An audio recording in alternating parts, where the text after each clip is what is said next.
रूप पाहता लोचनी रूप पाहता लोचनी रूप पाहता लोचनी रूप पाहता लोचनी रूप पाहता लोचनी रूप पाहता लोचनी रूप पाहता लोचनी सुख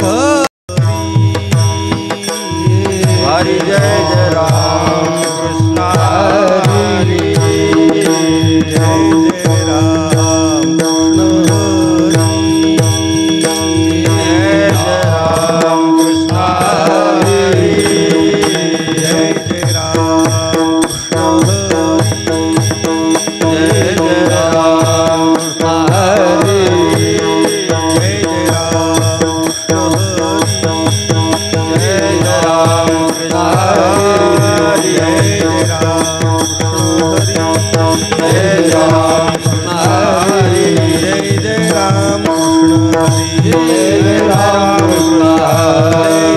हरि जय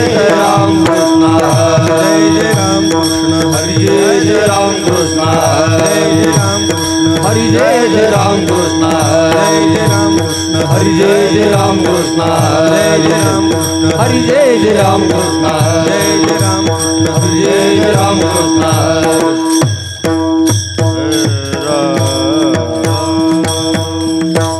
रूप पाहता लोचनी रूप पाहता लोचनी रूप पाहता लोचनी रूप पाहता लोचनी रूप पाहता लोचनी रूप पाहता लोचनी रूप पाहता लोचनी रूप पाहता लोचनी सुख झाले ओ साजणी तोहा विठ्ठल बरवा तोहा विठ्ठल बरवा सुख झाले ओ साजनी तोहा विठ्ठल बरवा तोहा विठ्ठल बरवा तोहा माधव बरवा तोहा विठ्ठल बरवा तोहा विठ्ठल बरवा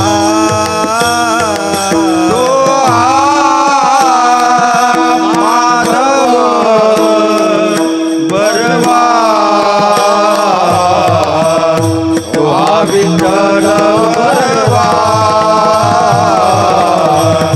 तोहा विठ्ठल बरवा बहुत सुकृताची जोडी बहुत सुकृताची जोडी बहुत सुखाची जोडी बहुत सुखाची जोडी म्हणून विठ्ठली आवडी तोहा विठ्ठल बरवा तोहा विठ्ठल बरवा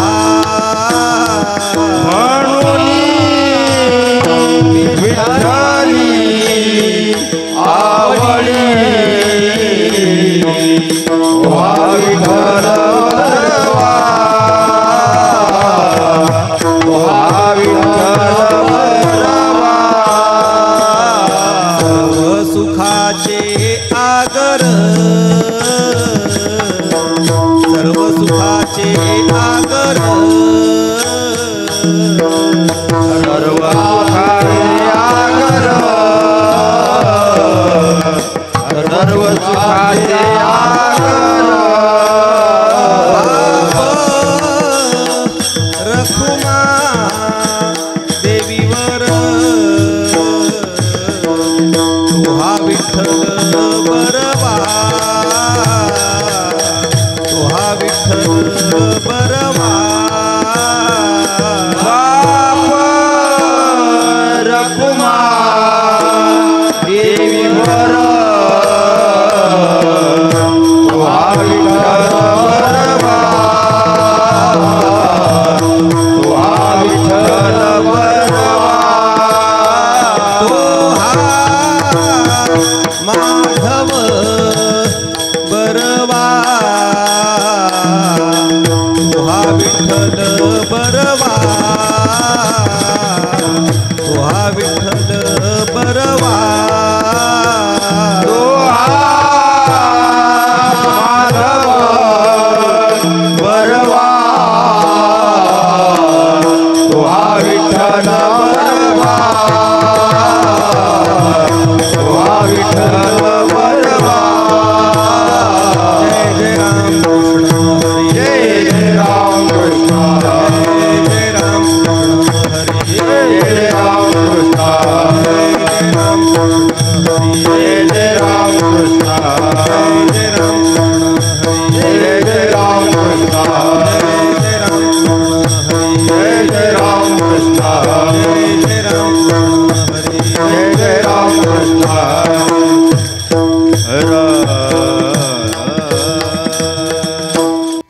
वासनेचे बीज भरजोनी टाकीले वासनेचे बीज भरजोनी टाकीले वासनेचे बीज भरजोनी टाकीले वासनेचे बीज भरजोनी टाकीले वासनेचे बीज भरजोनी टाकीले वासनेचे बीज भरजोनी टाकीले वासनेचे बीज भरजोनी टाकीले वासनेचे बीज भरजोनी टाकीले मानसासी केले देशोधडी मानसासी केले देशोधडी संसारासी आगी लाविली स्वकरी संसारासी आगी लाविली स्वकरी मानसाचे लाविले देशधडी मानसाचे लाविले देशधडी संसारागी लाविली स्वकरी संसारागी लाविली स्वकरी अहंतेसी दुरी दवडिले अहंतेसी दुरी दवडिले संसारासी आगी लाविली स्वकरी संसारासी आगी लाविली स्वकरी अहंतेसी दुरी दवडिले अहंतेसी दुरी दवडिले संसाराची आगी लाविली स्वकरी संसाराची आगी लाविली स्वकरी काम क्रोध लोभ मोह दंभ मद काम क्रोध लोभ मोह दंभ मद काम क्रोध लोभ मोह दंभ मद काम क्रोध लोभ मोह दंभ मद केला यांचा छेद ज्ञान शस्त्रे केला यांचा छेद ज्ञान शस्त्रे संसाराची आगी लाविली स्वकरी संसाराची आगी लाविली स्वकरी केला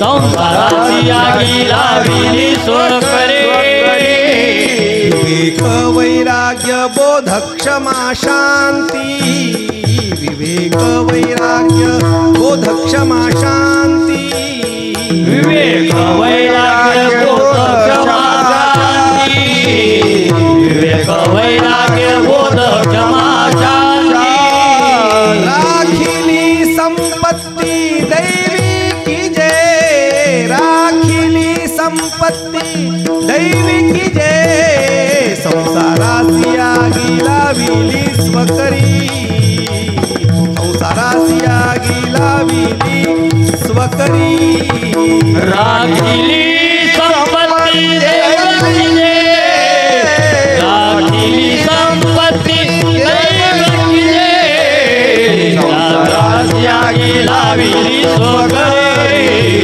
संसाराची आगी लाविली स्वकरे राही ज्ञानेश्वर एकची एकट राही ज्ञानेश्वर एकची एकट राही ज्ञानेश्वर एकची एकट राही ज्ञानेश्वर एकची एकट राही ज्ञानेश्वर एकची एकट राही ज्ञानेश्वर एकची एकट राही ज्ञानेश्वर एकची एकट राही ज्ञानेश्वर एकची एकट ब्रह्मरस घोट घोटुनिया ब्रह्मरस घोट घोटुनिया संसारासी आगी लाविली स्वकरी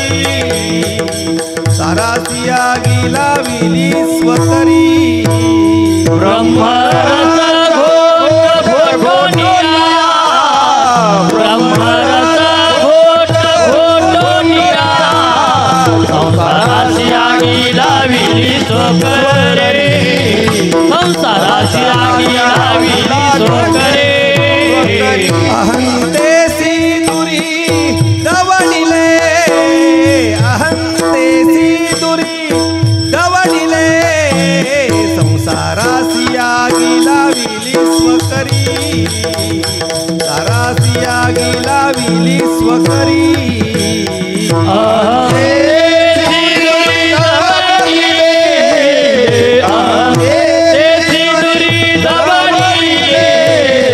संसाराची आगी लाविली स्वकरे संसाराची आगी लाविली स्वकरे पार कुमाई पार कुमाई पार कुमाई पार कुमाई पार कुमाई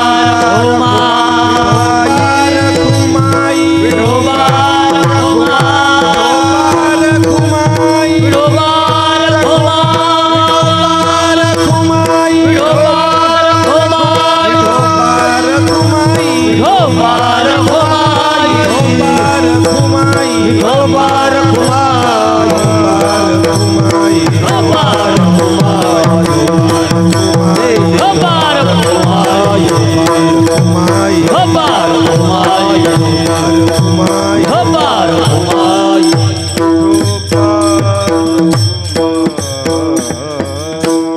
वासनेचे बीज बाजूनी टाकिले वासनेचे बीज बाजूनी टाकिले वासनेचे बीज बाजूनी टाकिले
झाकोनी टाकिले वासनाचे बीज झाकोनी टाकिले मानसाशी केले देशोधडी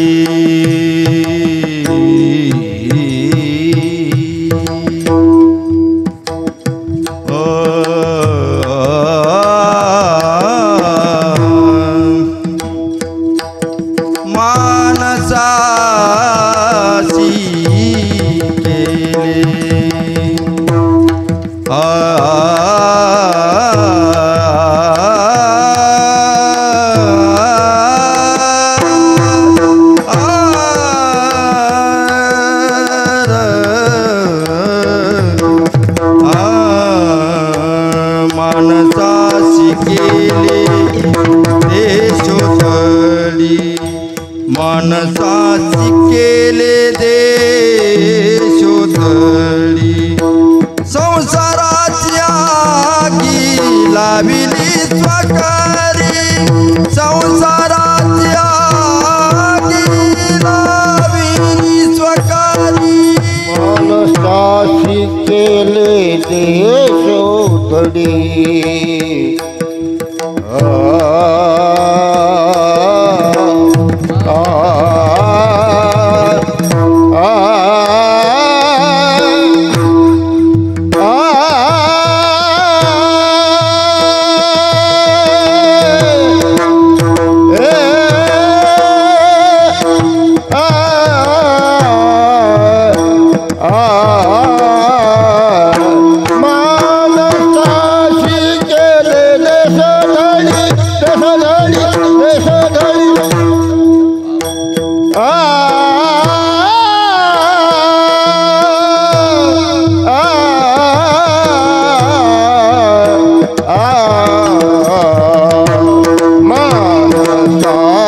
केले देशोधडी संसाराच्या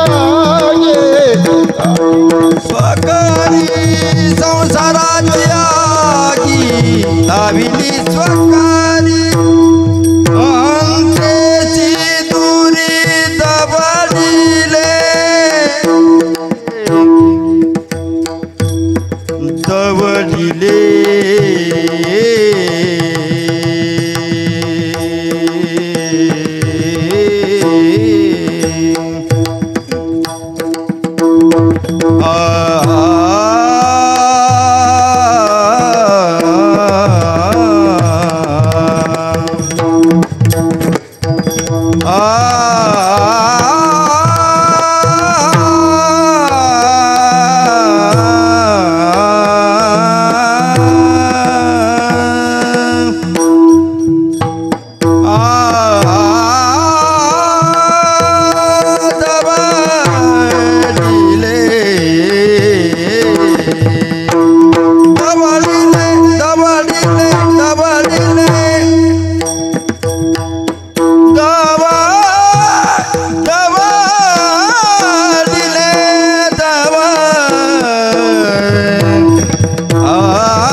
प्रस्तुत हा सेवेसाठी घेतलेला अभंग महाकैवल्य तेजोनिधी मौली ज्ञानोबा यांचा असून साधकासाठी परमार्थ पथाचं दिग्दर्शन करणारा हा मौलींचा अभंग आहे. यथामती आणि यथाकाल या अभंगाचं चिंतन करण्याच्या पूर्वी आजच्या या सेवेचं प्रवृत्तीनिमित्त थोडक्यामध्ये जाणून घेऊ आणि दिलेल्या समयसीमेमध्ये या अभंगाचं काहीसं चिंतन करण्याचा आपण प्रामाणिक प्रयत्न करू. हा जो नाममहोत्सव या ठिकाणी सुरू आहे या संगमेश्वर देवस्थानामध्ये, या नाममहोत्सवाचं प्रवृत्तीनिमित्त म्हणजे महाशिवरात्र हे या नाममहोत्सवाचं प्रवृत्तीनिमित्त आहे. या महाशिवरात्रीच्या निमित्तानं शास्त्रामध्ये बराच विचार आलेला आहे. किंबहुना शिवलीलामृत ग्रंथाचं आपण सगळ्यांनी वाचन केलं असेल. त्या शिवलीलामृत ग्रंथामध्ये कोणाकोणाला या महाशिवरात्रीच्या उपासनेने कोणाकोणाला कोणकोणत्या फळाची प्राप्ती झाली याचा सविस्तर विचार सांगितलेला आहे. पण महाशिवरात्रीच्या विषयी थोडासा तात्विक विचार सांगायचा जर झाला तर शिव या शब्दाचा अर्थ आहे पवित्र. तर हा जो काळ आहे हा अत्यंत पवित्र काळ आहे आणि या पवित्र काळामध्ये आपण भगवत भक्ती केली पाहिजे, भगवंताचं ध्यान केलं पाहिजे, भगवंताची उपासना केली पाहिजे. जशी शिव म्हणजे शंकर देवता आहे त्याप्रमाणे शिवतत्व आहे. तर शिवतत्व म्हणजे काय, अत्यंत पवित्र असं जे तत्व त्याचं नाव आहे शिवतत्व. आणि त्या शिवतत्वाची या कालामध्ये आपल्याकडनं उपासना घडावी. आणि उपासना करत असताना माणसाचं पोट रिकामं पाहिजे. कीर्तन करताना सुद्धा पोट रिकामं पाहिजे. आता तुम्ही फराळ करून आलाय का फराळ करायचा मला माहिती नाही, पण कीर्तन करताना सुद्धा पोट रिकामं पाहिजे. व्यावहारिक कारण सांगतो, आवाज जर नीट लागायचा असेल ना तर पोट रिकामं पाहिजे. जेवल्यानंतर आवाज नीट लागत नाही. म्हणून भगवदोपासना करण्याकरता उपवास करून या कालावधीमध्ये भगवंताची आराधना केली जाते. आमचे ज्येष्ठ गुरुबंधू हरिभक्तीपरायण पुरुषोत्तम महाराज किंवा आम्ही ज्यांना बबनबुवा म्हणतो ते या संस्थानाचे अधिपती आहेत आणि त्यांच्या आग्रहावरून या ठिकाणी मी या सेवेमध्ये प्रवृत्त झालो आहे. तीर्थरूप गुरुवर्य महाराजही बऱ्याचदा या ठिकाणी सेवेकरता आलेले आहेत आणि नंतर बऱ्याच वर्षापासून मी किंवा चिदंबरी येत असतो. असो, सुरुवातीला सांगितल्याप्रमाणे हा मौली ज्ञानोबारायांचा अभंग आहे आणि मौली ज्ञानोबारायांनी या अभंगामध्ये जो अंतरंग साधक आहे त्या अंतरंग साधकाने परमार्थ पथावरती वाटचाल कशी करावी, आपला परमार्थ कसा करावा याचं मार्गदर्शन मौली ज्ञानोबारायांनी केलेलं आहे. मौली ज्ञानोबारायांना खरं तर साधकांना मार्गदर्शन करण्याची काही आवश्यकता नाही आहे. मौली ज्ञानोबाराय हे PhDचे शिक्षक आहेत. म्हणजे विनोदाचा भाग सोडून त्या फार थोर आहेत. त्यांना शिष्य पाहिजे तर चांगदेवांसारखा शिष्य पाहिजे, मुक्ताईसारखी शिष्य पाहिजे.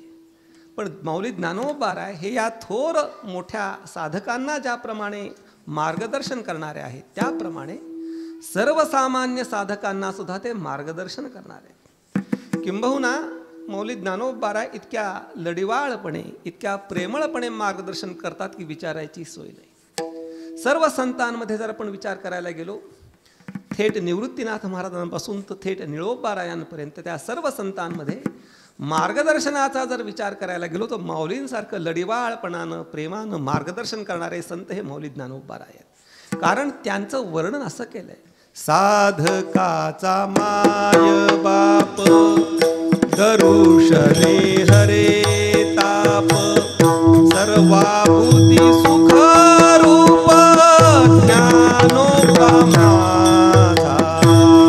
साधकाचा माय बाप दरुशने हरे ताप सर्वाभूती सुख रूप ज्ञानोबा माझा.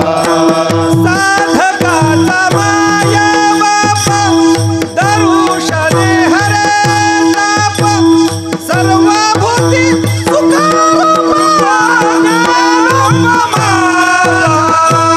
साधकाचा माय बाप दरुशने हरे ताप सर्वभूती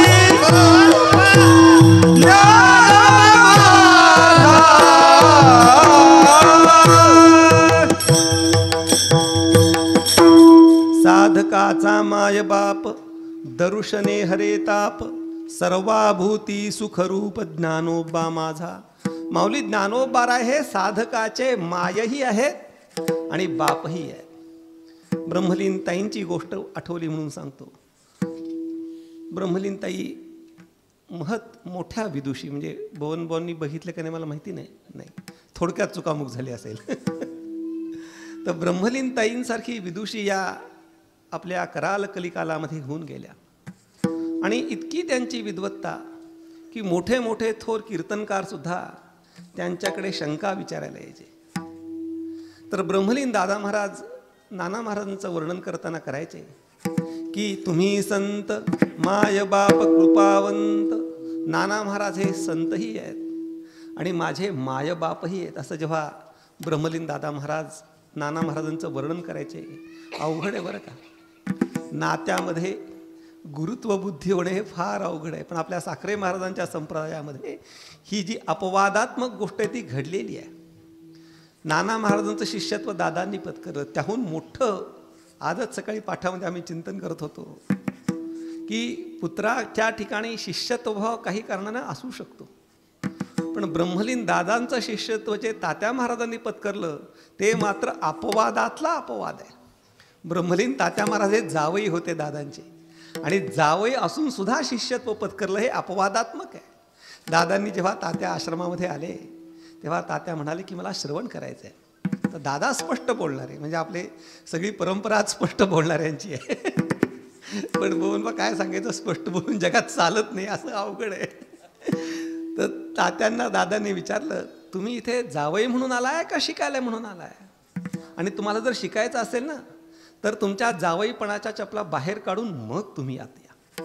तेव्हा ताई कन्या दादांची, आणि दादा जेव्हा असं सांगत असत तुम्ही संत माय बाप कृपावंत. नाना महाराज हे संतही आहेत आणि माझे मायबापही आहेत. मग ताईंनी दादांना विचारलं हे माझ्याकरता नाही का, तुम्ही संत माय बाप कृपावंत हे माझ्याकरता नाही का. तर दादांनी मार्मिक उत्तर दिलं येसे कळलं तर. म्हणजे पित्याच्या ठिकाणी गुरुत्व बुद्धी होणं हे अत्यंत अवघड आहे. आणि माऊली ज्ञानोबा हे साधकाचे मायही आहेत आणि बापही आहेत. म्हणून साधकांची अत्यंत मनामध्ये कळकळ असल्यामुळे, त्यांच्या उद्धाराची चिंता असल्यामुळे, ज्याप्रमाणे एखादी माता एखाद्या बालकाला खाऊ घालताना हा घास काऊचा, हा घास चिवचा, असं एक एक घास भरवते, त्याप्रमाणे माऊली ज्ञानोबा परमार्थामधले जे घास आहेत असं एक एक करून भरवतात. आणि साधकाला परमार्थ पथावर चालताना त्यांनी कसं चाललं पाहिजे याचं मार्गदर्शन करतात. परमार्थ पथामध्ये चालत असताना, परमार्थ करत असताना साधकांनी कोणत्या गोष्टी ठेवल्या पाहिजेत, कोणत्या गोष्टी टाकल्या पाहिजेत, कोणत्या स्वीकारल्या पाहिजेत, कशाविषयी आदर ठेवला पाहिजे याचा बराच विस्तार मौली ज्ञानोबा करतात. मानवी जीवनामध्ये आपल्याला जर मोक्ष गतीला प्राप्त व्हायचं असेल, मोक्षाला प्राप्त व्हायचं असेल, तर प्रथमतः मानवाने कशाचा त्याग केला पाहिजे हे मौली ज्ञानोबा अभंगाच्या पहिल्या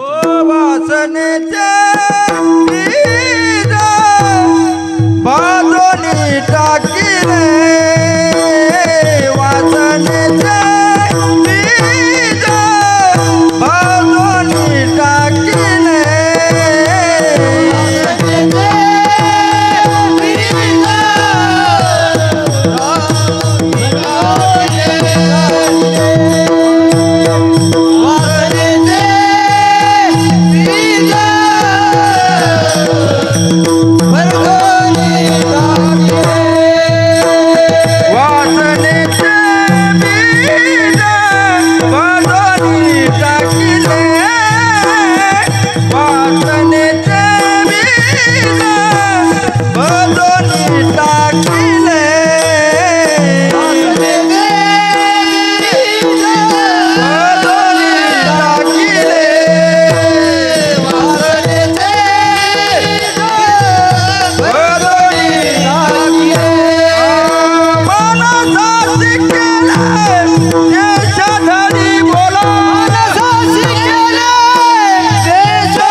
महाराज सांगतायत, माऊली सांगतायत, वासनेचे बीज भरजोनी टाकिले, मानसासी केले देशोधडी.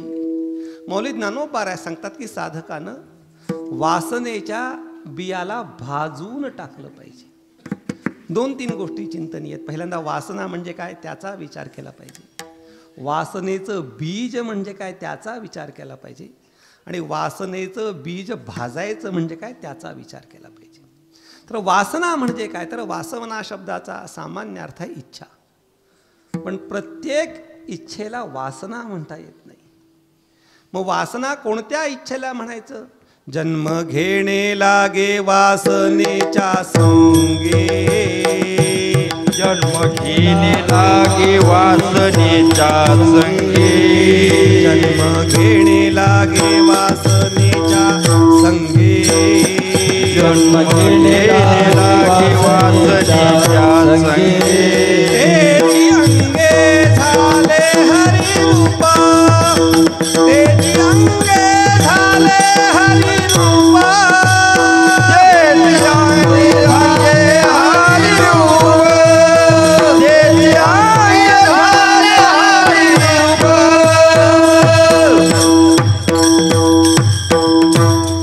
जन्म घेणे लागे वासनेच्या संगे, तेची झाले अंगे हरिरूप. तर वासना म्हणजे इच्छा. पण कोणती इच्छा? ज्या इच्छेमुळे किंवा ज्या इच्छेप्रमाणे आपल्याला जन्म घ्यावा लागतो त्या इच्छेचं नाव आहे वासना. तेचे अंगे झाले हरिरूप याचा विचार करायचा नाही आपल्याला. तर वासना म्हणजे काय? इच्छा, की ज्या इच्छेनुकूल इच्छेप्रमाणे आपल्याला जन्म घ्यावा लागतो तिचं नाव आहे वासना. या वासनेचं काय करायचं? तर मौली ज्ञानोबा सांगतात, वासनेचे बीज भरजोनी टाकिले. त्याच्यामध्ये थोडीशी सूक्ष्मता आहे. वासना दाबणं ही गोष्ट वेगळी आहे, वासना निवृत्त करणं ही गोष्ट वेगळी आहे, आणि वासनेच्या बियाला भाजून टाकणं ही गोष्ट वेगळी आहे. तीर्थरूप गुरुवर्य महाराज नेहमी सांगायचे की वासना दाबू नये. दाबलेली वासना कधी उफाळून बाहेर येईल सांगता येत नाही. ज्याप्रमाणे आपल्या पेनमध्ये किंवा गाडीमध्ये स्प्रिंग असते ना, ती स्प्रिंग दाबली की दाबल्यानंतर त्याच्या दुप्पट शक्तीने उडी मारते. त्याप्रमाणे वासना जर आपण दाबली तर वासना दाबल्यानंतर ती वासना जेवढ्या प्रमाणामध्ये जेवढ्या ताकदीने आपण दाबू त्यापेक्षा कित्येक पटीने जास्त शक्तीने ती उफाळून येते. म्हणून वासना माणसाने कधी दाबू नये. मग दाबायची नाही तर परिपूर्ण करा. 2च पर्याय आहेत ना. एक तर वासना दाबली पाहिजे, नाहीतर वासना परिपूर्ण केली पाहिजे. दाबायची नाही ठरलं, मग आता काय केलं पाहिजे? परिपूर्ण केली पाहिजे. मग परिपूर्ण केल्यानंतर काय, ती वासना जर आपण परिपूर्ण केली तर न जातु काम कामानाम उपभोगेन शाम्यते हविषा कृष्णवर्त्मेव भूय एवाभिवर्धते. ती वासना दाबल्याने त्रासच देणारी आहे, आणि त्या वासनेची जर आपण परिपूर्ती केली तर ती अजून वाढणार आहे. म्हणजे दाबली तरी वाढते आणि परिपूर्ण केली तरी वाढते. मग करायचं काय? तर मौली ज्ञानोबा सांगतात, वासनेचे बीज भरजोनी टाकिले. त्याच्यामध्ये 2 भाव आहेत. एक वासनारूपी बियाला भाजलं असाही त्याच्यामध्ये अर्थ आहे, पण इथे चे प्रत्यय आहे, आणि चे प्रत्यय असल्यामुळे वासनेचे बीज असा त्याचा अर्थ केला पाहिजे. म्हणजे वासनेलाही बीज म्हटले. वासना कशाचं बीज आहे? वासना हे आपल्या जन्माचं बीज आहे, पण वासनेचंही बीज आहे. मग ते वासनेचं बीज काय? वासनेचे बीज. तर सर्व शास्त्रामध्ये ह्याचा विचार फार सूक्ष्म रीतीने आला आहे. तर वासनेचे बीज म्हणजे अज्ञान, आणि वासना आणि तिचं बीज म्हणजे आत्मस्वरूपाचं जे अज्ञान आहे त्या अज्ञानाला भाजून टाकायचं. म्हणजे मौली ज्ञानोबा सांगताना शास्त्र सिद्धांताला धरून व्यवस्थित सांगतात. या ठिकाणी मौली ज्ञानोबा यांना भर्जित बीज न्याय सांगायचा आहे. वासनेचं बीज जे अज्ञान आहे त्याचा विनाश कसा करायचा आहे, किंवा थोडंसं शास्त्रीय परिभाषेमध्ये सांगायचं झालं तर त्याचा बाध कसा करायचा आहे? भर्जित बीजन्यायाप्रमाणे करायचा आहे. अज्ञानामध्ये 2 शक्ती आहेत. तर अज्ञानाची पहिली शक्ती आहे आवरण. तर आवरण शक्ती म्हणजे काय, थोडासा विषय अवघड आहे, पण तरी एकले अवधान दिजे, जर लक्ष देऊन ऐकलं तर समजेल, फक्त लक्ष दिलं पाहिजे. तर आवरण म्हणजे काय, तर आवरण म्हणजे पडदा. पडदा काय करतो, आपल्याला पडद्याच्या मागे काय ते दिसू देत नाही. तसं त्या अज्ञानामध्ये दोन शक्ती आहेत. पहिली शक्ती आहे आवरण शक्ती.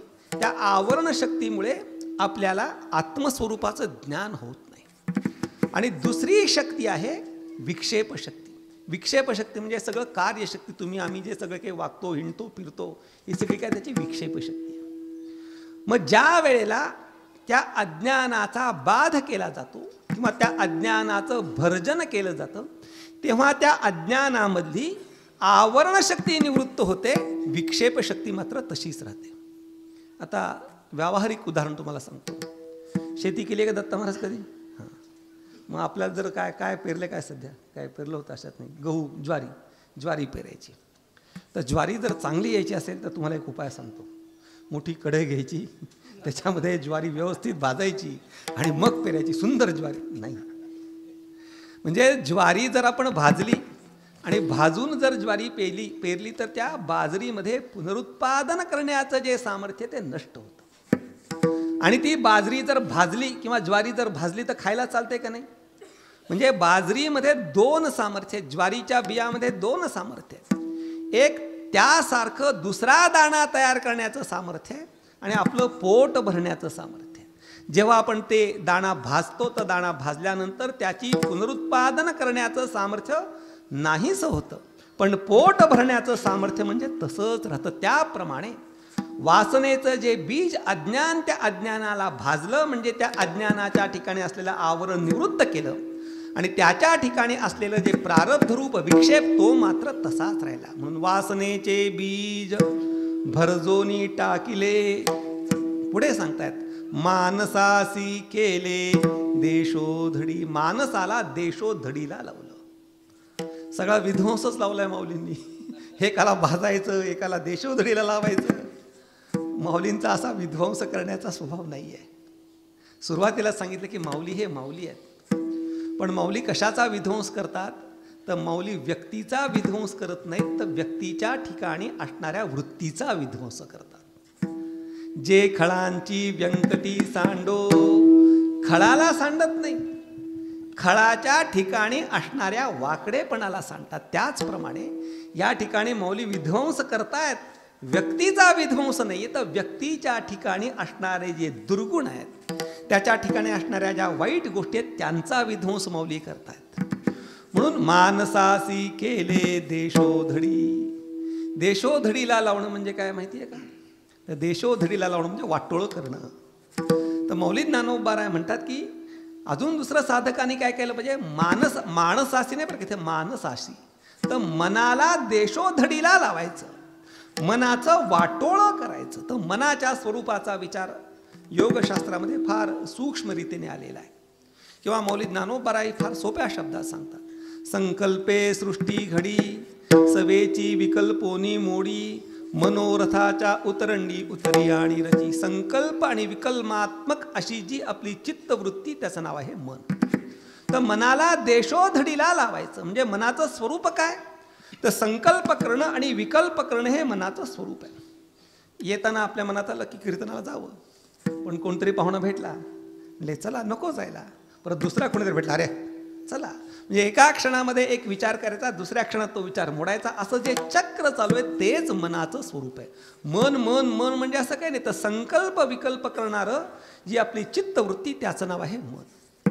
मग आता या मनाला देशोधडीला लावायचं, तर मनाला देशोधडीला लावायचं म्हणजे मनाचा मनपणा निवृत्त करायचा. मग मनाचा मनपणा निवृत्त करायचा म्हणजे काय, मनामध्ये जी संकल्प विकल्पात्मक जे लहरी येतात, ज्या संकल्प विकल्पात्मक ज्या लाटा येतात त्या लाटा नाहीशा करायच्या.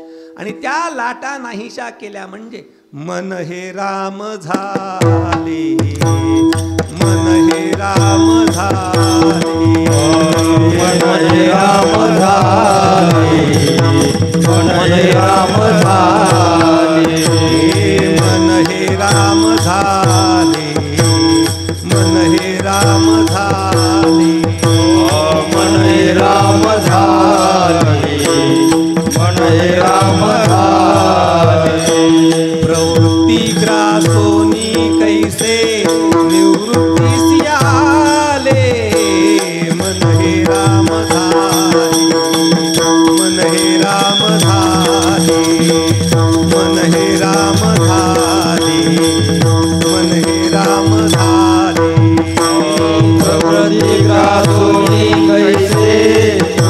दिसे आले मन हे राम झाले मन हे राम झाले मन हे राम झाले मन हे राम झाले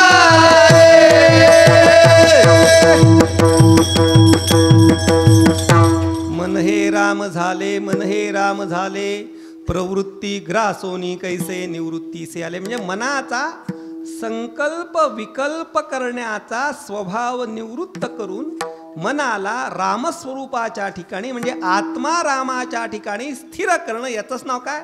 मानसासी केले देशोधडी. आता वासनेचं बीज जाळलं, मनाला देशोधडीला लावलं, अजून काय वाटोळ करायचं ते महाराज तिसऱ्या चरणात सांगतात. संसाराची आगी संसाराची आगी संसाराची आगी लाविली स्वकरी संसाराची आगी संसाराची आगी संसाराची आगी लाविली स्वकरी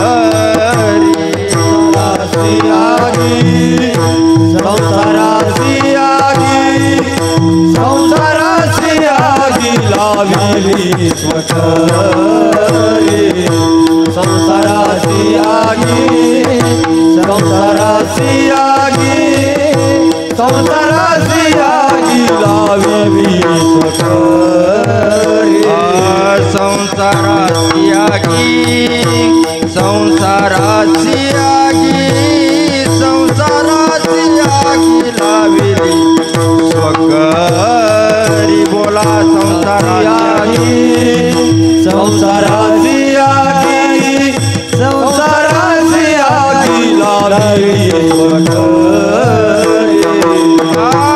अंतेसी तुरी दबडिले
एकाला भाजलं एकाला देशोधडीला लावलं, आता जाळायचं पेटवायचं कोणाला? तर मौली ज्ञानोबा सांगतात संसारासी आगी लाविली स्वकरी अहंतेसी दुरी दवडिले.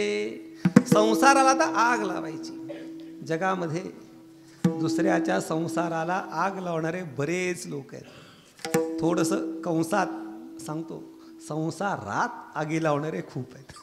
फक्त लोकांनी लावलेली आपण लावून घ्यायची का नाही हे प्रत्येकाचं स्वातंत्र्य आहे. मौली ज्ञानोबा सांगतात की संसारासी आगी लाविली स्वकरी. मी संसाराला आग लावली. कोणाच्या? स्वतःच्या. मग प्रश्न असा आहे, उपाधी वेगळे तुम्ही निर्विकार उपाधी वेगळे तुम्ही निराकार उपाधी वेगळे तुम्ही निर्विकार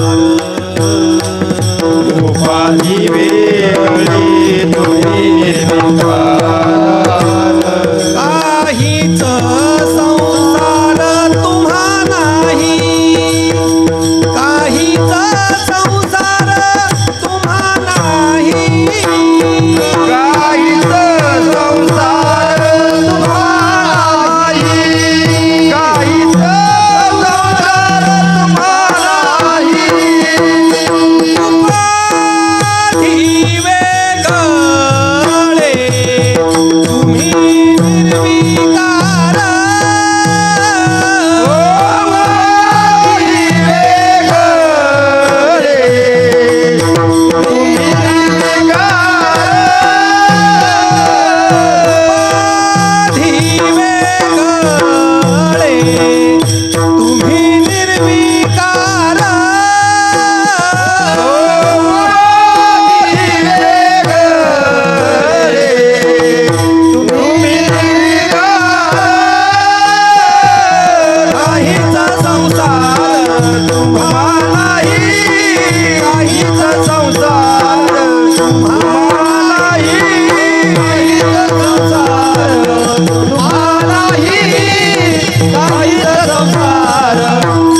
नाहीच संसार तुम्हा नाही. माऊलींचं वर्णन आहे की माऊलींना बाहेरचाही संसार नाही आहे आणि आतलाही संसार नाही आहे. बऱ्याच लोकांना बाहेरचा संसार नसतो, पण आतला संसार ज्यांना बाहेरचा संसार आहे त्याच्याही पेक्षा जास्त असतो.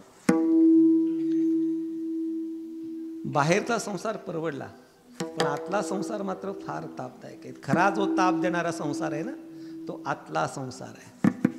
बाह्य जगत आणि अंतर्जगताविषयी फार सुंदर विचारशास्त्राने सांगितला. एक इंग्रजीमध्ये एका वेदांताचे एक अभ्यासक त्यांनी फार सुंदर सांगितलं. ते असं म्हणतात, external world is reflection or echo of internal world. तर बाह्य जगत म्हणजे काय, तर आपल्या आतमधलं जे जग आहे ना, त्या जगाचं प्रतिबिंब किंवा प्रतिध्वनी म्हणजे हे बाह्य जग. म्हणून काहींना बाहेरचा संसार असतो तर काहींना आतला संसार असतो. पण माऊलींना कोणताही संसार नाही आहे. आणि माऊली काय सांगतात, संसारासी आगी लाविली स्वकरी. आग लावायची तर पहिल्यांदा संसार असला पाहिजे ना. निषेध हा प्राप्तिपूर्वक असतो. या न्यायाला अनुसरून माऊलींना संसार असला पाहिजे तर आग लावणार. याचं उत्तर दोन प्रकाराने विचार करता येईल. तर माऊलींना बाह्य संसार तर नाहीच आहे, पण आतला संसार आहे अशी साधकाची भूमिका घेऊन माऊली ज्ञानोबराय सांगतात. माऊलींना तर काय, उपजत ज्ञानी हे वर्म जाणोनी आले लोटांगणी चांगदेव. तीर्थरूप गुरुवर्य महाराजांच्या शब्दात सांगायचं झालं तर माऊली ज्ञानी का अज्ञानी, तर माऊली अज्ञानी नाहीत असं त्याचं उत्तर आहे. असा माऊलींच्या ठिकाणी संसार असणं शक्य आहे का, नाही, पण माऊली आपल्या ठिकाणी संसार आहे अशी साधकाची भूमिका घेऊन सांगतात. संसारासी आगी लाविली स्वकरी. संसार शब्दाचे अनेक अर्थ आहेत. संसार म्हणजे घर दार बायका पुरं, यालाही संसार म्हणतात. संसार म्हणजे हे सगळं जग, त्यालाही संसार म्हणतात. संसार म्हणजे पुनरपि जननम पुनरपि मरणम पुनरपि जननी जठरे शयनम इह संसारे. जन्म मृत्यूचं चक्र, त्यालाही संसार म्हणतात. पण जगद्गुरु तुकोबाराय या ठिकाणी सांगतात, तुका म्हणे नाही निरसला देह तोवरी हे अवघे संसारिक. तर संसार म्हणजे देह. आता माऊली काय म्हणतात, संसारासी आगी लाविली स्वकरी. संसाराला आग लावली म्हणजे मी आत्मदहन केलं का, अजिबात नाही. तीर्थरूप गुरुवर्य महाराजांची एक गंमत सांगतो. वारकरी संप्रदायामध्ये तीर्थरूप गुरुवर्य महाराजांनी खूप मोठी कामं केली. त्यातल्या तुम्ही होता त्यावेळेला माऊली ज्ञानोबरायांच्या संस्थांमध्ये तीर्थरूप गुरुवर्य महाराज विश्वस्त होते. आणि सगळ्या लोकांनी विरोध केला.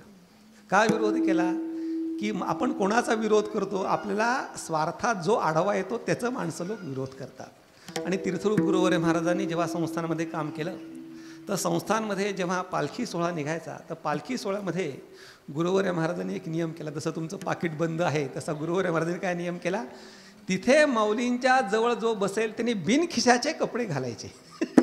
आणि असं बिनखिशाचा कार्यक्रम केल्यामुळे लोकांनी बराच विरोध केला.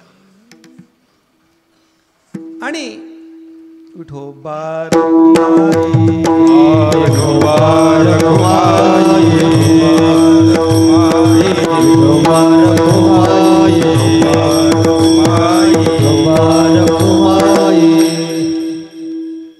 आणि माऊली ज्ञानोबराय सांगतात, संसारासी आगी लावी. संसार म्हणजे काय, तर देह त्याच्याविषयी असणारा अभिमान, त्याचं नाव आहे संसार. तर एक वारकरी संप्रदायामध्येच एक ज्येष्ठ कीर्तनकार होते आणि ते गुरुवर्य महाराजांनी काही त्यांचा स्वार्थ जर पूर्ण नाही झाला तर ते म्हणायचे, मी आता आत्मदहन करतो, आता मी आत्मदहन करतो. आणि शेवटी त्यांना मोतीबिंदू झाला. आणि मोतीबिंदू झाल्यानंतर डॉक्टर केळकर म्हणून आपल्या महाराजांचे परिचित स्नेही शिष्य आहेत, तर ते महाराजांकडे आले आणि महाराजांना म्हणाले, तुमचे केळकर डॉक्टर आहेत, त्यांच्याकडे मला दाखवायचे डोळे, तर तुम्ही पाठवा कोणाला. तुमचे उपकार मी जन्मभर विसरणार नाही, तुम्ही सांगाल ते मी करेन, फक्त मला आत्मदहन करायला सांगू नका, बाकी मी काही करेन. तर संसारासी आगी लावली स्वकरी.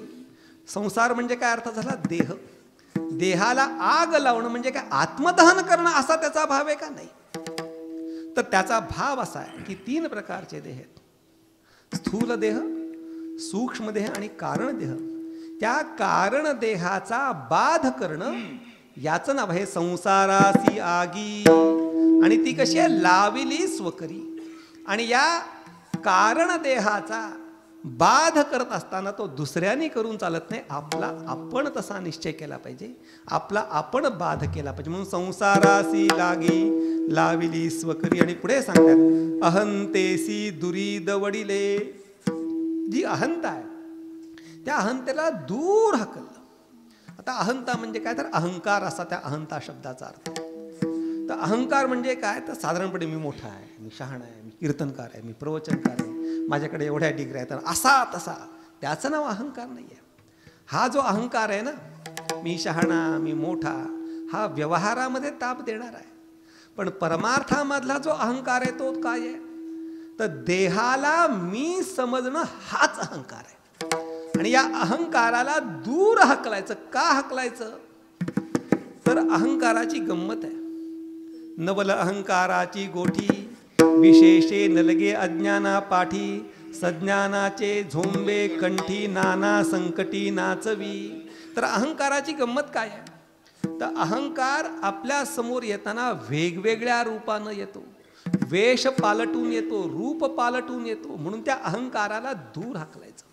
किती दूर हाकलायचं, की तो परत नाही आला पाहिजे एवढ्या दूर हाकलायचं. एक घडलेली गंमत सांगतो. मला कुत्री पाळायची पूर्वीपासून आवड, अजूनही आहेच, पण पूर्वीपासून आवड. मग ते कुत्रं पाळताना सुद्धा कसं पाळवायचा नियम आहे, कुठलंही कुत्रं नाही पाळायचं. तर एक नियम त्याच्यातला बारकावा काय, जसं घोड्याचं देवमन, जय मंगल अशी लक्षणं आहेत, तशी कुत्र्याचीही लक्षणं आहेत. तर ती नखावरनं ठरतात. जे 18 नखाचं कुत्रं असतं ते 18 नखीन खेटर राखी, ते जरा त्याचा अपभ्रंश झाला आहे. 18 नखी आणि खेटर खाई असं आहे, ते राखी नाही. तर ते कुत्रं सांभाळलं आणि सांभाळल्यानंतर ते 18 नखी ठेवलं. तर गुरुवर अरे म्हणले कशाला सांभाळतो, तरी मी सांभाळ. आणि मग ते 18 नखी असल्यामुळे लक्षणाप्रमाणे ते चपला खायला लागला. आज ह्याची उद्या त्याची. एक दिवस माझी चप्पल खाली, म्हणल्याला सोडून द्यायचं आता. मग सोडून दिलं तर म्हणले आपल्या कमानीपाशी सोडलं, देहू रोडला पुन्हा परत आलं. ते डुडुळगावला सोडलं, परत देहूला सोडलं, परत आलं. म्हणजे कितीही लांब सोडलं तरी ज्याप्रमाणे कुत्रं परत येतं त्याप्रमाणे या अहंकाराला कितीही हकललं तरी अहंकार परत येताना तसाच येत नाही, रूप बदलून येतो.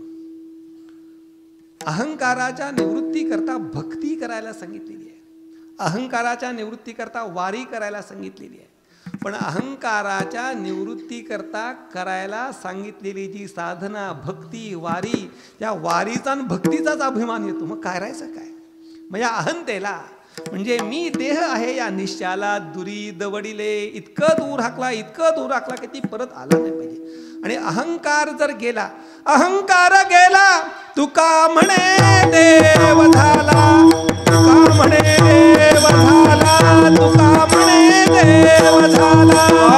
अहंकार गेला, तुका म्हणे देव झाला, तुका म्हणे देव झाला, तुका म्हणे देव झाला.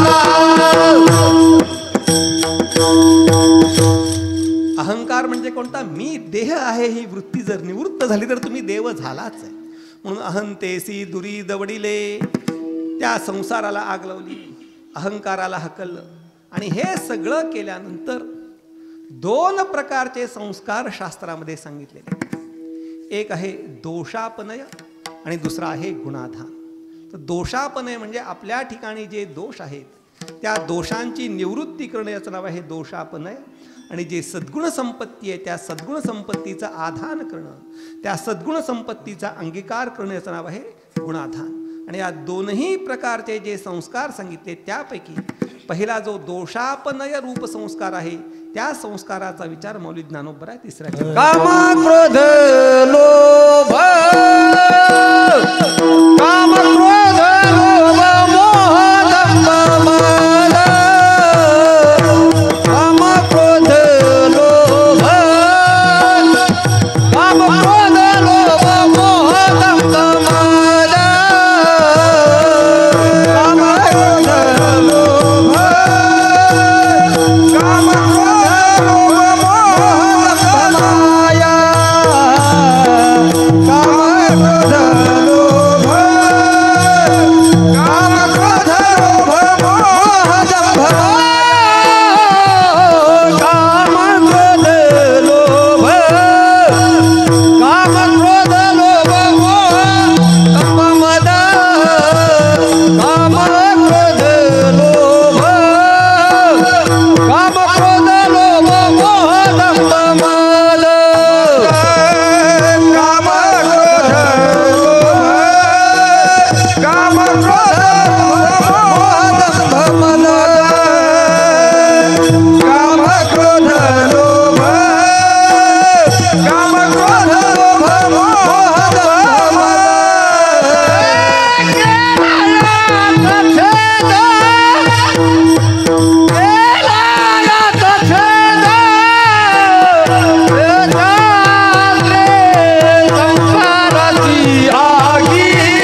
आपल्या ठिकाणचे जे दोष आहेत त्या दोषांची नावं सांगून त्या दोषांची निवृत्ती कोणत्या साधनानं करायची ते मौली ज्ञानोबा सांगतात. काम, क्रोध, लोभ, मोह, दंभ, मद केला यांचा छेद ज्ञानशस्त्रे. एकेका शब्दावरती महिनाभर व्याख्यान करावं असे शब्द आहेत, पण ह्यांच्यावरती व्याख्यान करायची गरजच नाही. का गरज नाही? आपल्याकडे ते पोटभर आहे. आपल्याला जे माहिती नसतं त्याच्याबद्दल सांगायचं.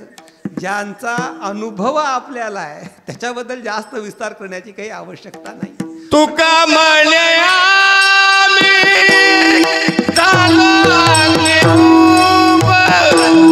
तुका म्हणे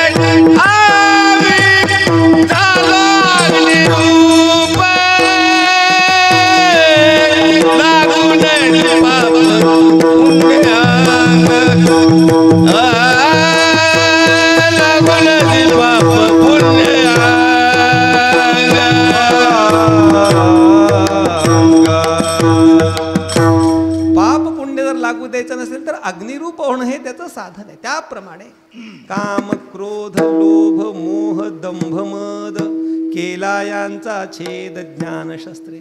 आपल्याकडे हे पोटभर आहे. फक्त विचार का करायचा की याला हे म्हणतात एवढं कळण्यापुरतं फक्त आपण त्याचा विचार करू. पहिलं सांगतात काम. तर काम म्हणजे काय? विठोबार माई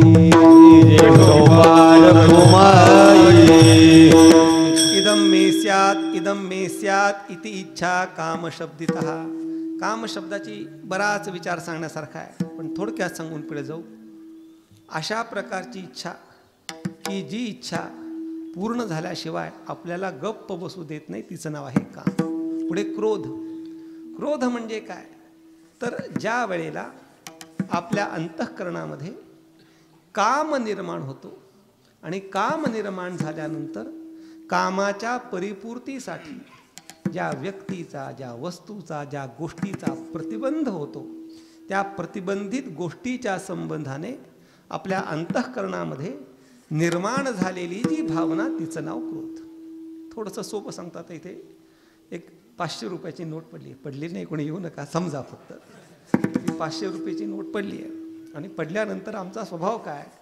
पडलेली वस्तू उचलणे आणि खिशात घालणे. 500 रुपयाची नोट पडली, बघितल्याबरोबर उचलायला लागतं. हे दत्ता महाराज बसले, जाऊ तुम्ही कीर्तनकार महाराज, आणि कुठे नोटा लोकांच्या उचलता, उचलू नका, हे बरोबर नाही. म्हणजे माझ्या मनामध्ये कामना काय निर्माण झाली आहे? 500 रुपयाची नोट उचलण्याची कामना निर्माण झाली आहे. आणि ती 500 रुपयाची नोट उचलण्याकरता प्रतिबंध कोणाचा झाला आहे? दत्ता महाराजांचा झाला. मग दत्ता महाराजांच्या विषयी माझ्या मनामध्ये जी निर्माण झालेली भावना तिचं नाव क्रोध. म्हणजे कामनेच्या परिपूर्तीसाठी ज्याचा कशाचा प्रतिबंध होईल त्या संबंधाने क्रोध निर्माण होतो. म्हणून क्रोधाचं बीज कशात आहे? कामना. कामची नाही तेथे क्रोधची कैसा, तेथे कैसे भांडण रे. काम नाही तर क्रोध नाहीच. म्हणून या ठिकाणी मौली ज्ञानोबा सांगतात काम, पुढे क्रोध, पुढे लोभ. तीर्थरूप गुरुवर्य महाराज इतक्या सुंदर व्याख्या सांगतात, विचारायची असते. लोभ म्हणजे काय? तर लाभ झाल्यानंतर ज्या वेळेला माणूस त्याच्यावरती स्वतःची मात्रा देतो त्याचं नाव आहे लोभ. काम, क्रोध, लोभ, पुढे मोह. तर मोह म्हणजे काय? तर आमच्या भशानी परवा सांगितलं, त्याच्याबद्दल म्हणायचे ते तुझ्याविषयी माझ्या मनामध्ये मोह आहे. तर मोह म्हणजे काय? प्रेमच.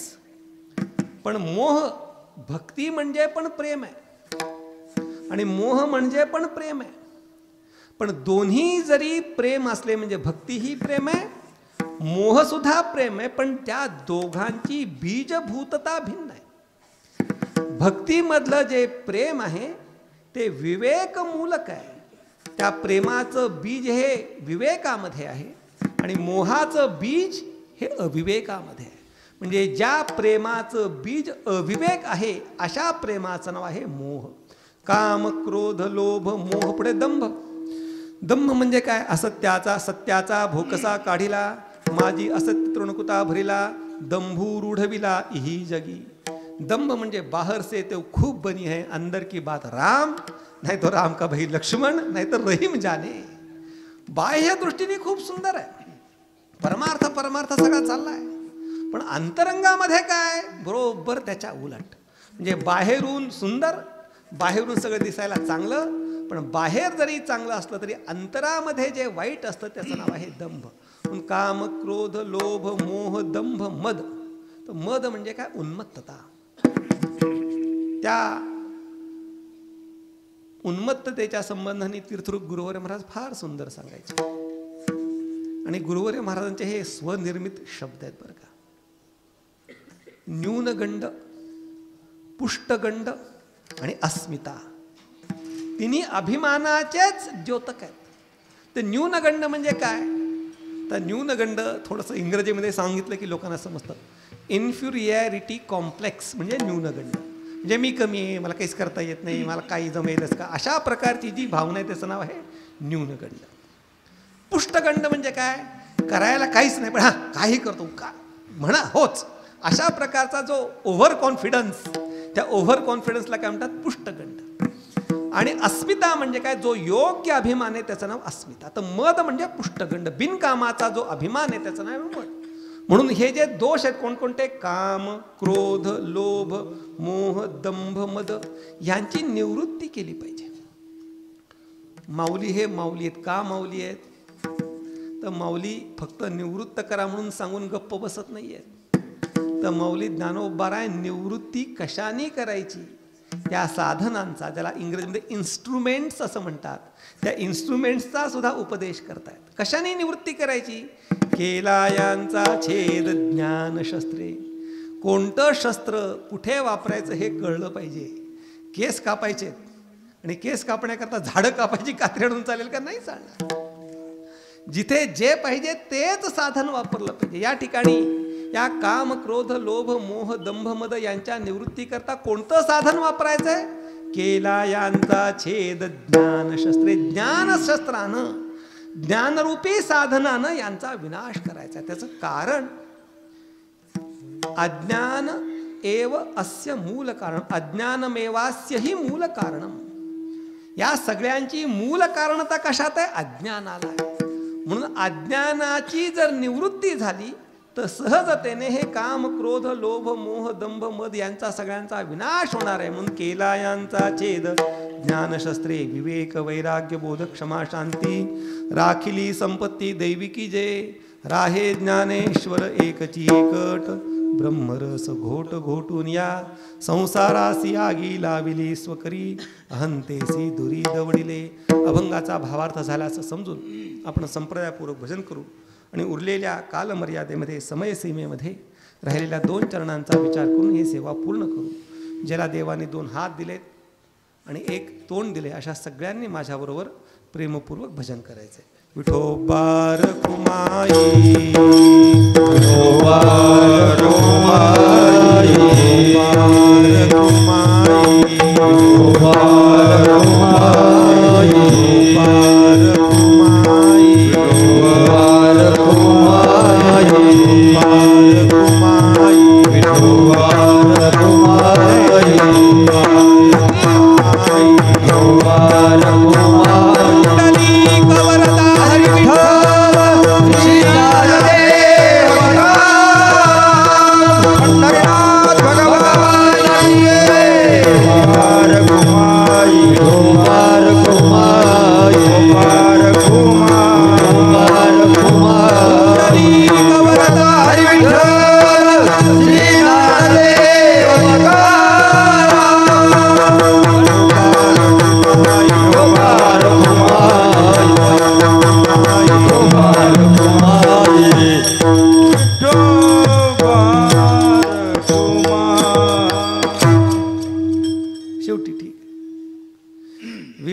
बोध, क्षमा, शांती, राखिली संपत्ती दैविकी जे.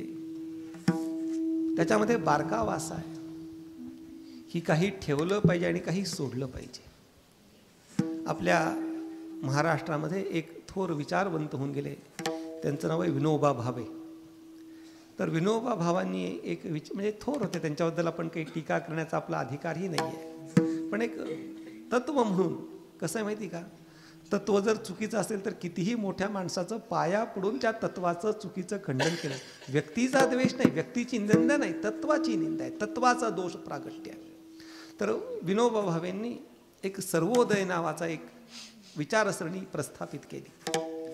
तर सर्वोदय विचारसरणी प्रस्थापित म्हणजे काय, सगळ्यांचं भलं झालं पाहिजे. चांगले ना गोष्ट, पण सगळ्यांचं भलं झालं तर जे चोर आहेत त्यांचंही भलं झालं पाहिजे ना, तसं नाही चालणार.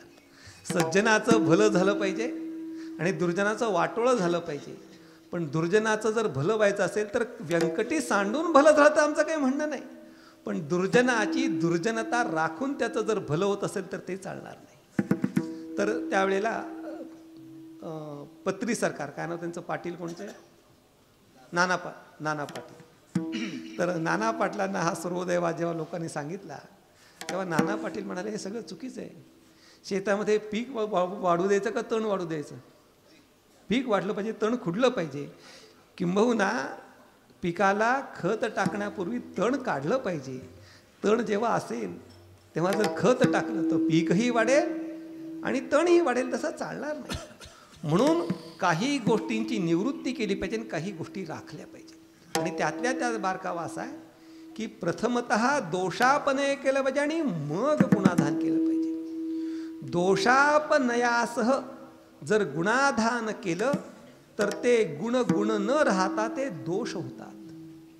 आता शर्टाला इस्त्री करणं आणि कपडे धुणं आणि कपड्यांना इस्त्री करणं, पहिल्यांदा धुवायचं का पहिल्यांदा इस्त्री करायचं? काय दत्ता महाराज? धुतलं पाहिजे. न धुता जर इस्त्री करू तर कपड्यावरती असलेले डाग अजून बळकट होतात. म्हणून पहिल्यांदा दोषापनय केला पाहिजे आणि मग गुणाधान केलं पाहिजे. आता हे दोषापनय झालं, मग दोषापनय झाल्यानंतर आता कोणत्या गुणांचं आधान करायचं ते माऊली ज्ञानोबा अभंगाच्या 4थ्या चरणात. विवेक वैराग्य बोध क्षमा शांती, विवेक वैराग्य बोध क्षमा शांती, विवेक वैराग्य बोध क्षमा शांती, विवेक वैराग्य बोध क्षमा शांती, विवेक वैराग्य बोध क्षमा शांती, विवेक वैराग्य बोध क्षमा शांती, विवेक वैराग्य बोध क्षमा शांती, विवेक वैराग्य बोध क्षमा शांती. राहिली संपत्ती दैविकी जे, राहिली संपत्ती दैविकी जे, संसाराची आगी लाविली स्वकर, संसाराची आगी लाविली स्वकर, राखिली संपत्ती दैवेची जे, राखिली संपत्ती दैवेची जे, संसाराची आगी लाविली स्वकर, संसाराची आगी लाविली स्वकर.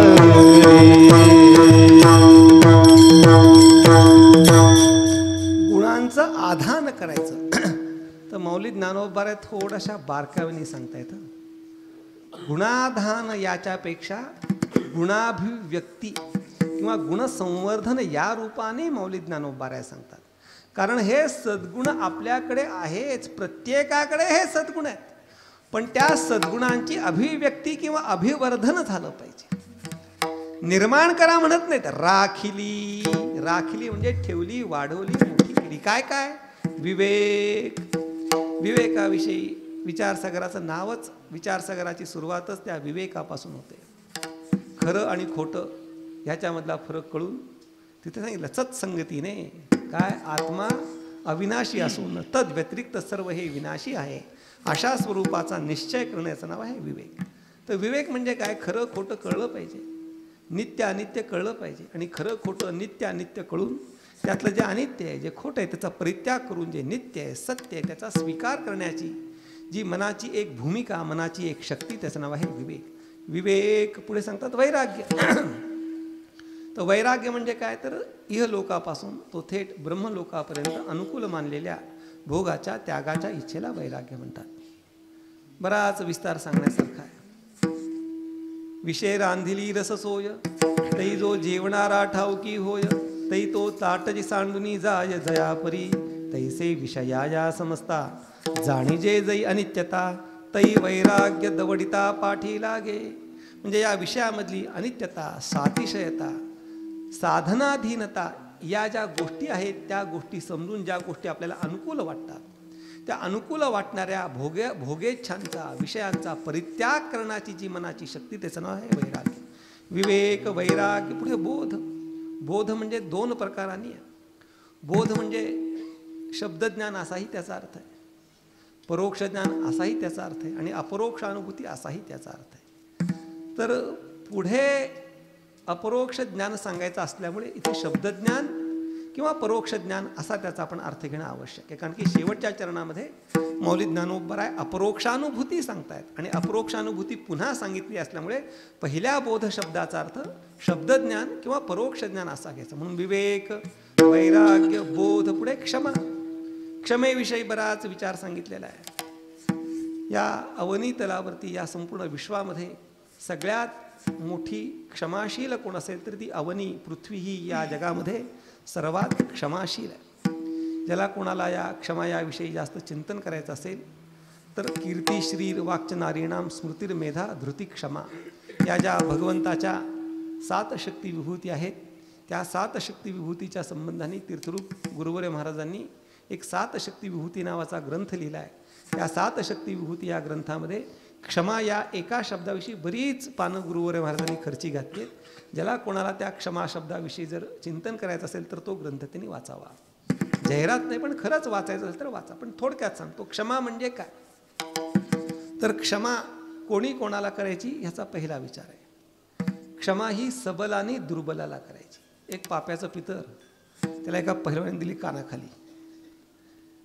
दुसऱ्याने त्याला विचारलं का रे बाबा त्यांनी तुला मारलं तू खूप म्हणला माफ केलं.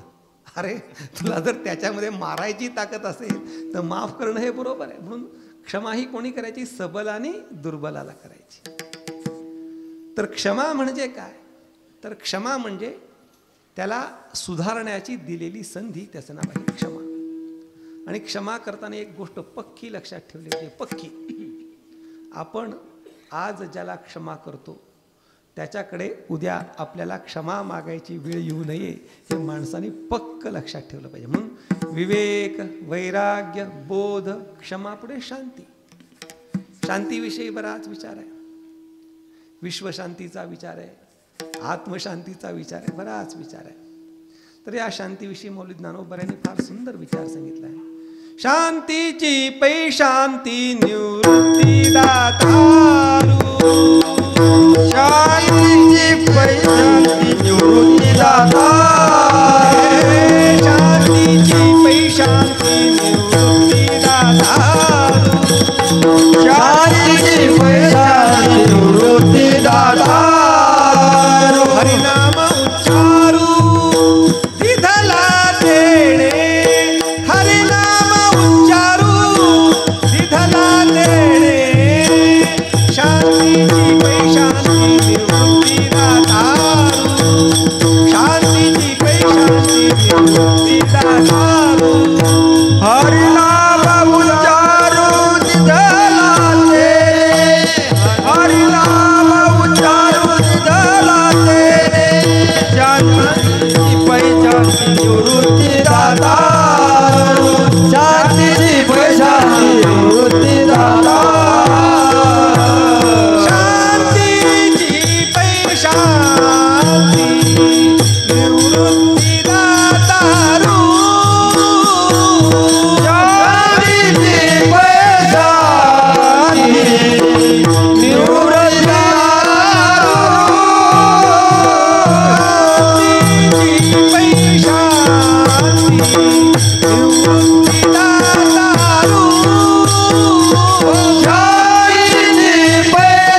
निवृत्ती दातारू हरिनाम उच्चारू दिधला तेणे. शांती म्हणजे काय तर शांती हा हा हा हसत राहायचं प्रसन्न नाही.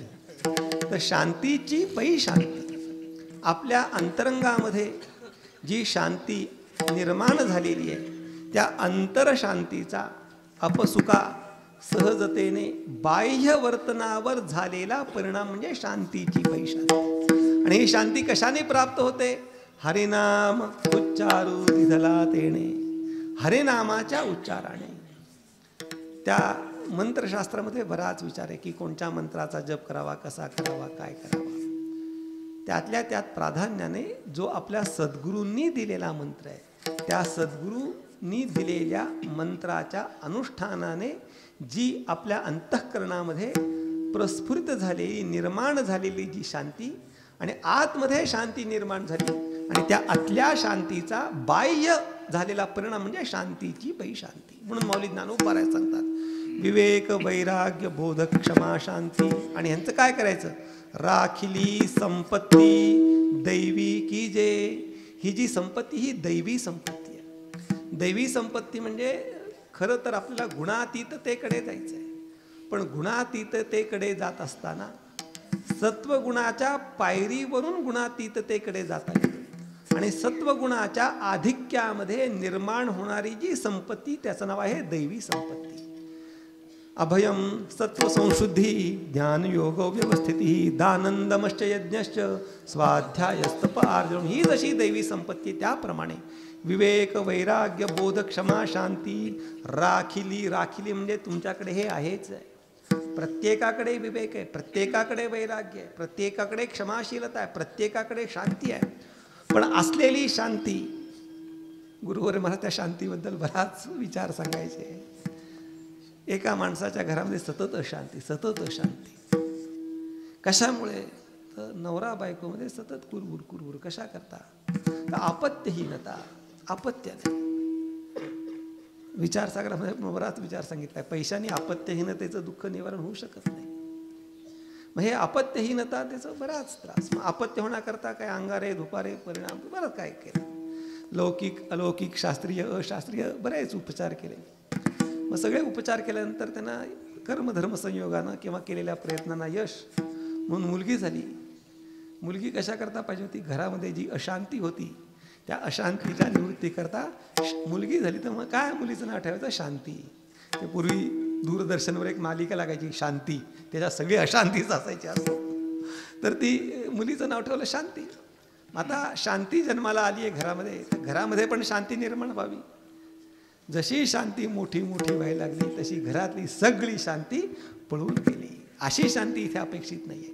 शांतीची पै शांती निवृत्ती दातारू हरिनाम उच्चारू दिसला ते म्हणून विवेक वैराग्य बोध क्षमा शांती राखिली संपत्ती दैविकी. जी अशी जी दैवी संपत्ती आपण राखली पाहिजे. दोषापनय केलं पाहिजे आणि गुणाधान गुणाभिव्यक्ती गुणवर्धन केलं पाहिजे. आणि जर आपण वासनेचं बीज भाजून टाकलं, मनाला देशोधडीला लावलं, संसाराला आग लावली, अहंतेराला दूर दवडलं हाकललं, काम क्रोध लोभ मोह दंभ मध यांचा ज्ञानद्वारा विनाश केला, यांचा विच्छेद केला आणि विवेक वैराग्य बोध क्षमा शांती या सद्गुण संपत्तीचं आधान वर्धन अभिव्यक्ती जर केली तर या सगळ्याचा सरते शेवटी होणारा जो परिणाम आहे तो मौली ज्ञानोबा आहे. शेवटच्या ज्ञानेश्वर एकती राई ज्ञानेश्वर एकती राही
ब्रह्मरस घोटो ब्रह्मरस घोटो रासिया लाविली स्वरा संसाराच्या लाविली स्वकरी ब्रह्मरस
एकाला देशोधडीला लावलं, एकाला पेटवलं, एकाला भाजलं, सगळं असले उद्योग केल्यानंतर शेवटी परिणाम काय? भूतासारखं एकटं राहावं लागतं. तेच माऊली सांगतायत, राहे ज्ञानेश्वर एकची एकट, ब्रह्मरस घोट घोटुन्या. म्हणजे एकटेपणा ह्याच्याविषयी फारच विचार करण्यासारखे बरं का. हल्ली या जगतामध्ये दोन गोष्टी फार मोठ्या प्रमाणामध्ये घडत आहेत. एक एकल कोंडेपणा आणि दुसरा एकाकीपणा. लहान मुलामध्ये एकल कोंडेपणा आहे आणि वृद्धांमध्ये एकाकीपणा आहे, ज्याला ऑटिझम असं म्हणतात. आत्मकेंद्रिता ही लहान मुलांमध्ये खूप दिसून येते. आणि म्हाताऱ्या माणसांना एकटं, म्हणजे भरपूर लोक असतात पण त्यांना एकटं वाटलं, मला एकटं असल्यासारखं, म्हणजे बरेच लोक येतात विचारायला, महाराज मला एकटं असल्यासारखं वाटते, फार एकाकी वाटते, करू काय? जर आपल्याला हा एकटेपणा आपल्या अंगी येऊ द्यायचा नसेल तर एकत्र कुटुंब पद्धती ही अत्यंत महत्त्वाची आहे. पण आता एकत्र कुटुंब पद्धती फार अभावाने दिसून येते. आणि दुसरी गोष्ट आहे सत्संस्कार. आपल्या ठिकाणी जर सत्संस्कार असेल, आपल्या ठिकाणी जर सद्गुण असतील तर हा एकाकीपणा कधी येत नाही. मौली ज्ञानोबा राय जे एकटे पण इथे सांगतायत ते एकाकीपणा किंवा एकलकोंडे स्वरूपाचा नाही आहे. एकम अद्वितीयम ब्रह्म, असं एकमेवाद्वितीय ब्रह्म आहे. त्या एकमेवाद्वितीय ब्रह्माशी माझं ऐक्य झालं म्हणून राहे ज्ञानेश्वर एकची एकट. आणि हे कशामुळे? ब्रह्मरस घोट घोटून. आम्ही ब्रह्मरसाचा घोट प्राशन केला, त्या ब्रह्मरसाचा मी अनुभव केला. आणि मला ब्रह्मरस का प्राप्त झाला? ब्रह्मरस गोडी तयासी फावली वासना निमाली सरोजाची. मी वासना पहिल्यांदा निवृत्त केली आहे, वासनेचं बीज भाजून टाकलं म्हणून ब्रह्मरस घोट घोटून या. अशा प्रकारे मौली ज्ञानोबरायांना ऐक्य कोणाशी? सच्चिदानंदाद्वय स्वरूप जे ब्रह्म, त्याशाशी ऐक्य मौली ज्ञानोबरायांनी प्राप्त करून घेतलं. हे सगळं साधकाच्या भूमिकेतून लक्षात ठेवा. माऊलींना एकटेपणा मिळाला नाही, सगळं झूट. फक्त साधकाच्या भूमिकेतनं मौली ज्ञानोबराय सांगतात. मग हे सोपं का अवघड आहे दत्ता महाराज? सगळं हे फार अवघड आहे. नुसतं सांगणं अवघड आहे, सांगण्यापेक्षा त्याच्यावर श्रद्धा ठेवून परोक्षानुभूती येणं अवघड आहे. ना अपरोक्षानुभूती तर अजून अवघड आहे. विवेक म्हणजे काय? वैराग्य म्हणजे काय? काम म्हणजे काय? क्रोध म्हणजे काय? जीव जातो पण काही लक्षात येत नाही. हे एवढं अवघड मौलींनी सांगितलं, हे कसं शक्य आहे? ह्याच्याकरता साधना किती करायला लागेल? फार अवघड आहे. मग कोणी असं जर विचारेल एवढं अवघड काय आम्हाला जमणार नाही बा, काहीतरी सोपा मार्ग सांगा या सगळ्या गोष्टी होण्याकरता. त्याच्याकरता सोपा मार्ग जगद्गुरु सांगतात.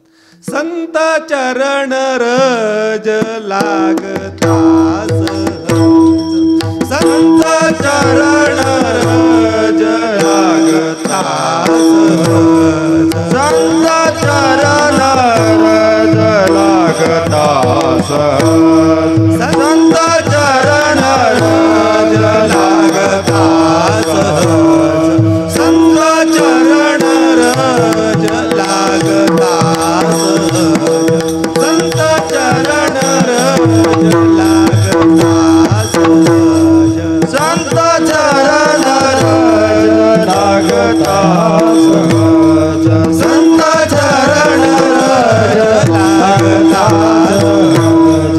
वासनेचे बीज जळोनी जाय, वासनेचे बीज जळोनी जाय, मग राम नामी उपजे आवडी, मग राम नामी उपजे आवडी. वासनेचे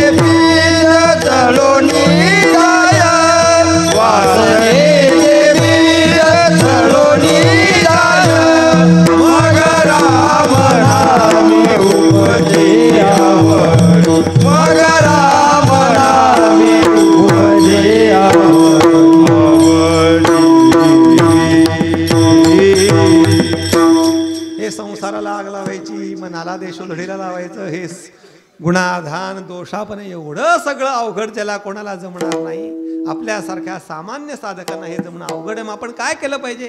संत चरण रज लागता सहज वासनेचे बीज जळून जाय. आणि वासनेचं बीज जळून गेलं की काय? ब्रह्मरस गोडी तयासी फावली वासना निमाली समोजाची. म्हणून या एवढ्या अवघड मार्गाने जाणं ज्याला शक्य आहे त्यांनी जावंही. ज्याचा अधिकार या मार्गाने मौलिनी ज्ञानोपाऱ्यांनी या अभंगामध्ये सांगितलेला जो मार्ग आहे त्या मार्गाने जाण्याचं ज्याच्याकडे सामर्थ्य असेल, ज्याच्याकडे अधिकार असेल, ज्याच्याकडे एवढी शक्ती असेल तर त्यांनी जावं. तो मार्ग फार चांगला मार्ग आहे. पण ज्याच्याकडे एवढ्या मार्गाने जाण्याचं सामर्थ्य नसेल त्यांनी काय करायचं? संत चरण रज लागता सहज, सहजतेने सहजगत्या संतांच्या चरणाची धूळ जरी आपल्या मस्तकाला लागली तरी सुद्धा वासनेचं बीज हे जळून जाणार आहे. म्हणून आपल्यासारख्या सामान्य साधकांना संत चरणरजाचा स्पर्श होणं हे अत्यंत महत्त्वाचं आहे. या संगमेश्वर भूमीमध्ये ब्रह्मलीन भगवान बाबांनी जे या संस्थानाचा वेल लावला त्या संस्थानाचा वेल आता वटवृक्ष होऊ पाहतोय. जवळजवळ वटवृक्ष झालाच आहे, पण अजूनही त्याचा विस्तार होईल. त्यांची सत्य संकल्प त्यांचा आहे. आपण सगळे निमित्त मात्र आहोत. कालच आईसाहेबांनी मला सांगितलं, म्हणजे आईसाहेब जास्त बोलत नाहीत पण बोलतात ते अगदी मर्मपूर्ण असतं. आईसाहेबांनी सांगितलं की मूळ जे साखरे महाराज त्यांचा संकल्प किती दृढ असेल. 350 वर्ष परंपरा एखादी चालावी, अव्याहतपणे चालावी, कुठलाही खंड न पडता चालावी, ह्याच्यामध्ये त्यांचा सत्य संकल्प आहे. आपण कारण मात्र. तसाच भगवान बाबांचा सत्य संकल्प आणि आपण त्याला निमित्त मात्र झालं तर वटवृक्षामध्ये त्याचं रूपांतर होत आहे आणि सगळ्यांचं साहाय्य त्याच्यामध्ये आवश्यक आहे. आत्ताच दत्ता महाराजांनी मला सांगितलं की सप्ताह करणं काही हे सोपं नाही, अवघड आहे. आम्ही काय करतो माहिती का? आयत्या पिठावर रेघोट्या ओढ्याचं काम करतो. तुम्ही सगळी सोय करायची, आम्ही तिथून हे नाही ते नाही असं तसं गप्पा मारायचं जायचं. सप्ताह करणं, कार्यक्रम करणं, संस्थान सांभाळणं हे अत्यंत अवघड काम आहे. आमचे गुरुबंधू बबनबुवा हे अत्यंत कष्टानं काम करत आहेत. बाकी त्यांचे दत्ता महाराज असतील, सगळी मुलं असतील, त्यांचं त्याला खूप मोठं सहकार्य आहे. आणि महत्त्वाची गोष्ट म्हणजे आमच्या बबनबुवांच्या मागे तीर्थरूप गुरुवर्य महाराजांचे आशीर्वाद आहेत, पूज्य गणेश्वर गुरुजींचे आशीर्वाद आहेत. त्यांचा प्रयत्न आहेच, पण या सगळ्या गोष्टींच्या एकत्रित त्याच्या समन्वयातनं या संस्थांची अभिवृद्धी होती आहे. अशीच अभिवृद्धी शुक्लेंदुवत या संस्थानाची व्हावी अशी त्या संगमेश्वराच्या चरणी प्रार्थना करायची. झालेली सेवा रुक्मिणी प्राण संजीवन बाप श्री विठ्ठलेशाच्या चरणी, ज्याच्या रावळामध्ये, ज्याच्या दरबारामध्ये हे आपण चिंतन करतो त्या भगवान शिवाच्या चरणी. इत्येषा वाङ्मयी पूजा श्रीमच्छंकर पादयोः अर्पिता तेन देवेश प्रियतां मे सदाशिवा. ही सेवा त्या सदाशिवाच्या चरणी समर्पित करायची. या चिंतनामध्ये, या सेवेमध्ये जे काही योग्य आहे, शास्त्रसंवादी सुष्ठू आहे ते माझ्या तीर्थरूप सद्गुरूंचं आहे, तीर्थरूप माझ्या सद्गुरू परंपरेचं आहे. जे असुष्ठू आहे, चूक आहे, ते माझं आहे, माझ्या बुद्धीतलं आहे. आता अवघड आहे, कोणाकडे दोष निवृत्त करायचे. मानवी जीवनामध्ये गुरुवर्य महाराजांच्या शब्दातच सांगायचं झालं तर मानवाचं दुर्भाग्य कोणतं? तर आपला कान पकडायला कोणी नसणं हे मानवी जीवनामधलं सगळ्यात मोठं दुर्भाग्य आहे. त्यांच्या चरणी प्रार्थना करायची की काही जे दोष असतील ते निवृत्त व्हावे अशी त्यांच्या चरणी प्रार्थना करायची. झालेली सेवा तीर्थरूप सद्गुरूंच्या चरणी, मातोश्री आईसाहेबांच्या चरणी समर्पित करून माझ्या चिंतनाला मी विराम देतो. ज्ञानेश्वर माऊली ज्ञानराज माऊली तुकाराम.